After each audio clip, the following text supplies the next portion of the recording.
Okay, so today we're going to start talking about solutions to monopoly problems, in particular regulatory solutions. And we'll talk, first of all, about why average cost pricing is so common, both because marginal cost pricing is sort of a hopeless ideal, but also because average cost pricing can arise not just because of regulatory solutions, but in a free marketplace as well. And we'll talk about distortions that arise from average cost pricing. The first one will be the static distortion. And we'll talk about that in the basic economies of scale case.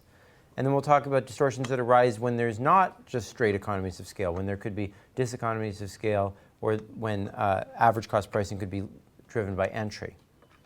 We'll also talk about dynamic distortions that arise from regulation, and we'll apply these ideas to the regulation of insurance markets, and in particular about selection and how that's related to cost curves. And we'll talk about measuring both those standard distortions as well as the distortion from market collapse. And we'll talk about applications to health insurance policy, which is obviously a hot topic in the presidential election. Okay. So let's now turn to solutions when we have natural monopoly rather than unnatural monopoly. And the natural monopoly, as we discussed last time, was when we had sub-additivity over some range. We said that it doesn't have to be that we have economies of scale over the full range, but we have to have sub-additivity over the range up to the market equilibrium. So the simplest solution would be to just mandate somehow marginal cost pricing. But given that it's often the case that marginal costs are below the average cost, I mean, that's what drives economies of scale, that could be very inefficient or very problematic. And in particular, it would require a subsidy from the government, otherwise the firm would earn losses, right? And this requires not just having a regulator looking after the firm, but actually having like money coming in from government revenues into the firm, right? And that requires a tax on some or all consumers, like a income tax, sales tax, etc. And really makes the good operated like a public good or a service. And that can be a problem, and we'll talk about that more in a second. Okay, Mohammed, can you give some examples of cases where government does give subsidies to companies to operate below their costs in order to try to deal with this problem? So like CTA, for example? Like Yeah. they're making losses?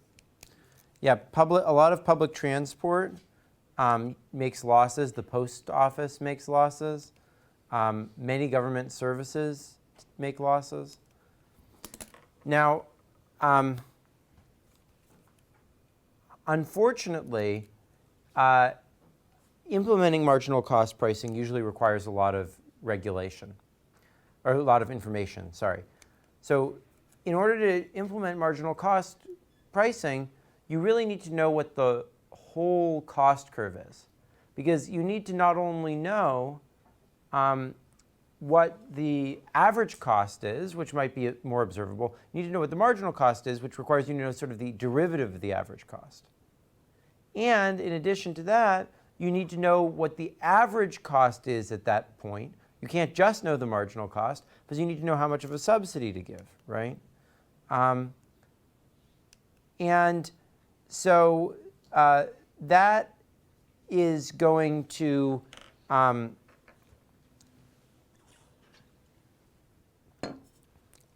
another problem associated with that is that the firm's price that they're charging and how much quantity they sell doesn't depend at all on their inframarginal costs, their fixed costs. So if the firm can inflate their fixed costs, in an average cost pricing market, that wouldn't be such a big deal because the firm wouldn't have a huge incentive to do that because that might reduce the demand for their product and therefore hurt them in some way.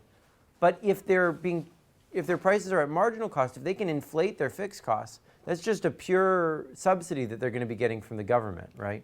So that can create a big problem.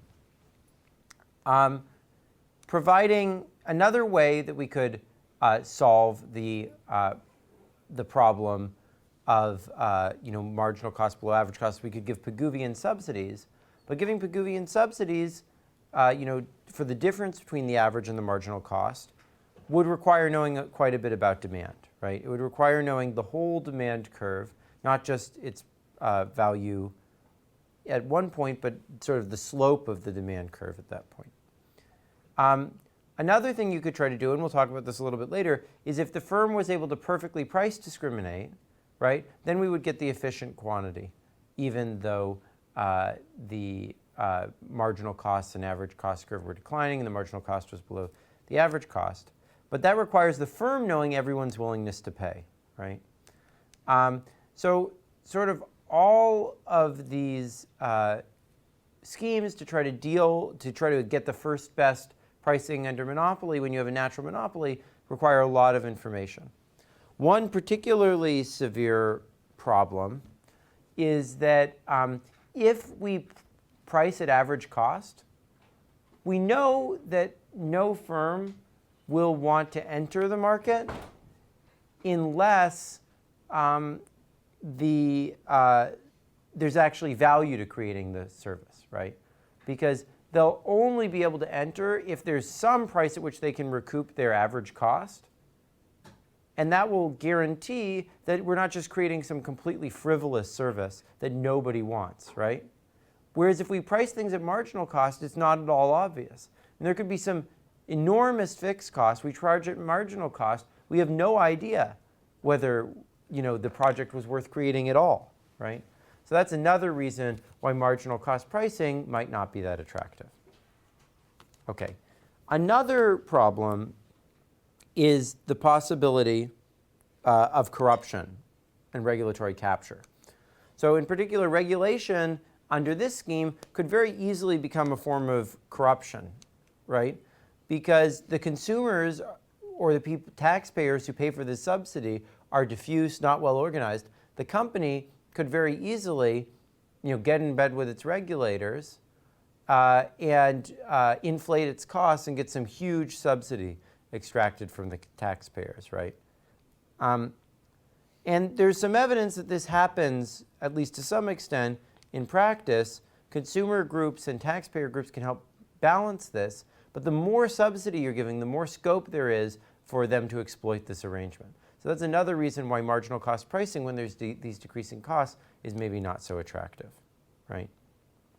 Now, Mohammed, I would argue that there's not really that big of a difference between this problem and the other information problems that we were just talking about implementing the solution. And in what sense do you think that might be the case? In what sense is the problem of corruption really just an outgrowth of the information problems more broadly? Corruption happens when there is an ambiguity about the cost, actually. Like if we actually know the cost, yeah, there can't be any corruption because when they report the... Exactly. It's much harder if the public can't observe the cost. If the costs are really hard, non-transparent, that's exactly the case when it's possible to rip off the... And in fact, there was a talk about corruption, I don't know if anyone went to it, on Monday, which was exactly about that. It was because on these work sites, it was really hard to figure out, like at the margin, exactly how productive people were. And therefore, it was really easy to steal the marginal amount that was going into the people, right? Okay. So to address these concerns, it's very common to use average cost pricing rather than marginal cost pricing. This is often called rate of return regulation or cost plus regulation. And the idea there is that the profits made by the utility are capped at some low rate, which is meant to cover the costs of the capital investments they had to make. The simplest model of this is just a price cap at average cost, because basically the average cost takes into account the costs of that capital. Now, we're going to talk about the distortions that are created by average cost pricing. But first, I want to sort of motivate it by thinking about what are the benefits that this might have over marginal cost pricing. And anyone want to suggest some of those? Yeah, Chrissy.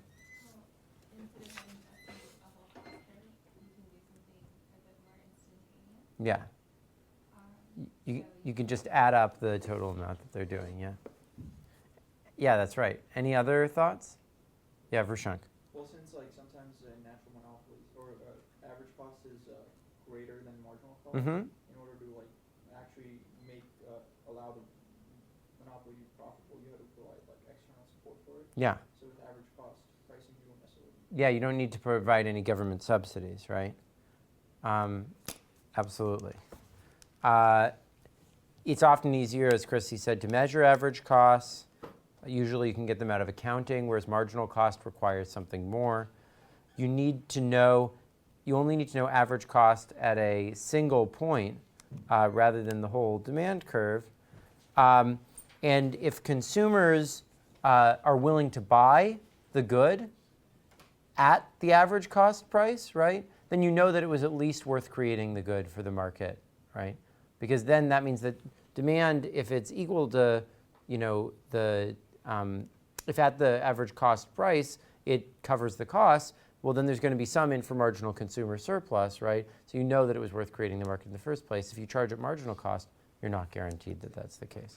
Yeah, Mohammed. Average cost like regulation, you just mean that like there's no subsidy to sell at marginal cost, or like there's No, no, but like, you want to hold enforcing that? down, because look, if this firm is a monopolist, if they're a natural monopolist, they're going to want to charge a price that's above their average cost, so they earn some profit. So you can regulate the price down to the average cost, but not below that, right? So that's the principle of average cost regulation, right? Now, average cost regulation is common in many areas of the economy. Eric, could you give some examples of that? They use it in insurance. Well, we're going to talk about why in insurance, effectively, they end up having to do that. And to some extent, there are regulations that don't let them make too many profits, but that's not usually the most common example. But that is a reasonable example. Can you think of other ones that are sort of more classical examples of average cost regulation? No. Anyone else? Utilities are like the classic example of this, right? So, electrical, power, water, heat utilities, these are things that are thought to have very strong economies of scale and therefore that are typically thought of as natural monopolies and therefore regulated under average cost pricing. So the way this works is that a state regulatory board tries to determine what the average costs are and therefore determines what the rate these firms are allowed to charge is. In principle, these are overseen, who knows exactly how well, by consumer advocates that try to avoid the regulators getting too cozy with the firms that they're regulating. Public transit and much public infrastructure are done this way. So sometimes they are actually subsidized by the government, but often they're required to recoup at least a very large chunk of the costs of creating the thing through tolls and so forth, and that effectively creates average cost regulation. Telecommunications are another example of this. So until the mid-1980s, there was a telecommunications monopoly in the United States and in many European countries that put a cap on how much you were able to charge so that you just recouped your costs. When AT&T was broken up in the 1980s, that changed, and they were forced to give access to their infrastructure to a bunch of local companies. But now, actually, competition has been diminishing through a series of mergers in recent years. And in some ways, we're back to monopoly, but now we don't have regulation. So maybe that wasn't such a good adventure that we took on. We have duopoly at this point, basically, but we're getting very close to monopoly. So more broadly, even if there's not directly